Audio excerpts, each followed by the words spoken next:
650.000 euro per rendere le spiagge venete alla portata di tutti, compresi i disabili, le donne incinte, le famiglie con bambini o a chi non è per un certo periodo in grado di camminare. Questo è il progetto chiamato Turismo Sociale e Inclusivo nelle spiagge venete. Avere per esempio degli spazi più larghi da un ombrellone all'altro, avere la possibilità di avere delle pedane in spiaggia che permettano di passare anche con le carrozzine per disabili, ma anche appunto per le mamme incinta. Ecco, si tratta di investimenti sia infrastrutturali ma anche di formazione del nostro personale.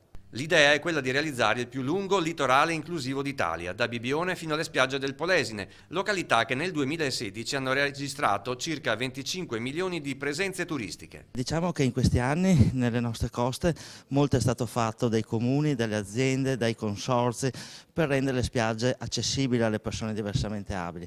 Il valore aggiunto di questo progetto è proprio l'accoglienza. Una cosa è eliminare le barriere architettoniche, un'altra cosa invece per la persona diversamente abile è trovare qualcuno che le accolga in maniera congrua e giusta. Secondo stime dell'Unione Europea, le persone con disabilità permanenti in Europa sarebbero ben 37 milioni. In molti casi sono propense al viaggio e hanno un discreto potere d'acquisto.